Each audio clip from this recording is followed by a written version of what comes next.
India का squad कैसा लग रहा है? इतने मेन प्लेयर रिजर्व पे रखे हैं, सही है। फिर उसके बाद कोई ऐसे प्लेयर हैं जो नहीं आए टीम में, उनका भी नाम लेंगे। कैसा लग रहा है आपको स्क्वाड? देखो इंडिया का स्ट्रांग बहुत अच्छा है, लेकिन सही है। इंडिया में उन्होंने भी सिलेक्टर्स के कपड़े उतार दिए ना। शुभमन गिल उनका नहीं है, रिंकू नहीं है, यार दोनों को रिजर्व में रख दिया भाई, और रिजर्व में रख दिया। लेकिन दूसरी तरफ सहवाग ने क्या कहा? अच्छा। सहवाग ने कहा एक अनलकी टीम भी बनी ना, बिल्कुल पैरेलल, वो उसी तरह है। सही है। तो उसने कहा कि इंडिया में इस वक्त 2 टीमें बन सकती हैं, बल्कि उसने कहा 3 टीमें भी बन सकती हैं, और ये हकीकत है। चक्कर क्या है कि उनका डोमेस्टिक क्रिकेट का जो स्ट्रक्चर है वो बहुत स्ट्रांग है।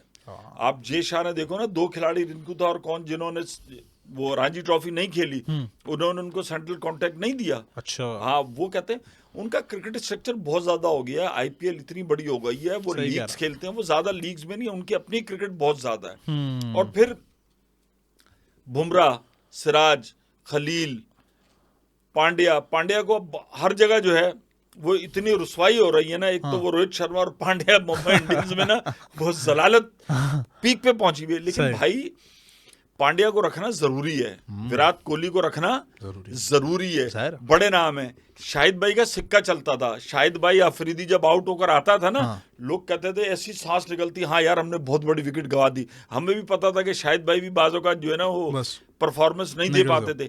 लेकिन कुछ खिलाड़ी आपको स्क्वाड में इसलिए रखने पड़ते हैं कि बड़ा नाम होता है। यार आप मतलब इंडिया में उतरे, आप टीम उतरे, साथ विराट कोहली हो तो कोई असर नहीं पड़ेगा दूसरी टीम पे। बिल्कुल पड़ेगा।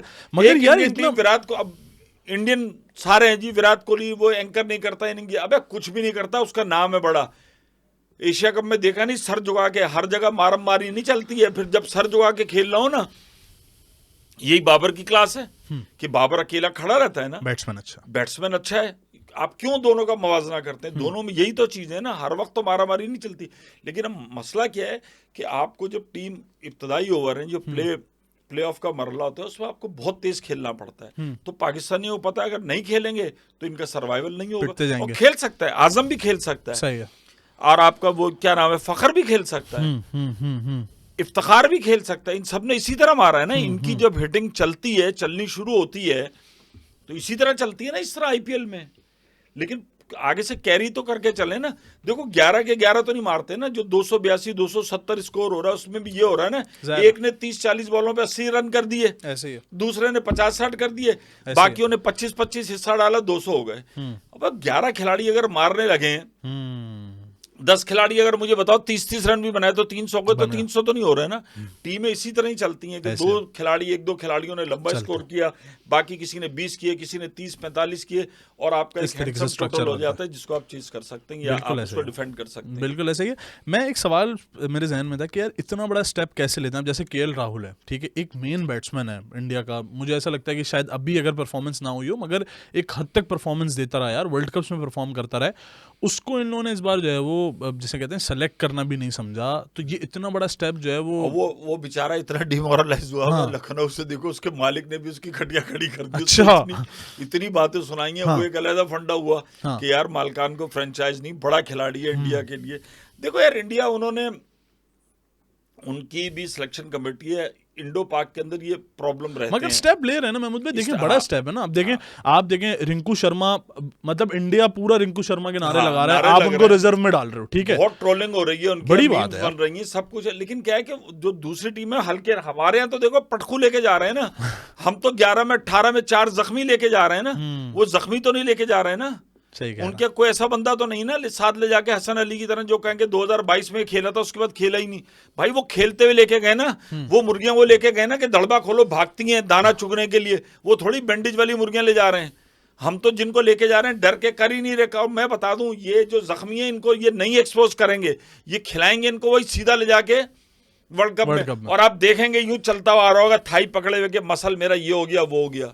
अभी कितने बंदे आपके न्यूजीलैंड की सीरीज के बाद आप देखें कि आपके जख्मी हुए हैं। तो क्या वजह है? भाई हर आदमी की फिटनेस अलग होती है कि डंडे के जोर पे तुम्हारी बॉडी अलग है, मेरी बॉडी अलग है। जो टीम के साथ कोच है, जो आपका फिजियोथेरेपिस्ट है, जो आपका एनालिस्ट है, जो भी वर्किंग कर रहा है, हर आदमी की बॉडी अलग होती है। मोहम्मद आमिर जो एक्सरसाइज कर रहा है वो आप आजम से थोड़ी करवाओगे, उसको अलग एक्सरसाइज है। बैट्समैन की एक्सरसाइज अलग है, बॉलर की अलग है।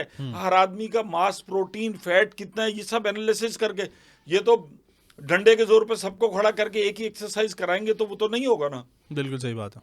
ड्रिल्स अलहदा चीज़ें, हर आदमी की अपनी कैपेसिटी है, उसको एनालिसिस करें, सब कुछ देखें कि इसके ऊपर किस तरीके से काम करना है, इसके जॉइंट्स कैसे हैं, इसके एंगल कैसे हैं, बॉलर की क्या है।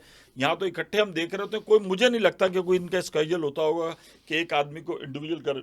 यही वजह है कि भाई आपको पता है, अब हमारे यहाँ क्या होता है, वो 6-7 फुट का कौन सा था, उसामा मीर है और एक दूसरा बॉलर है इरफान था। अब वो इतनी बड़ी उम्र में इतनी हाइट के साथ जब उसने एंट्री दी क्रिकेट में, तो उसको पता ही नहीं था, वो इंजरीज कैरी कर रहा था।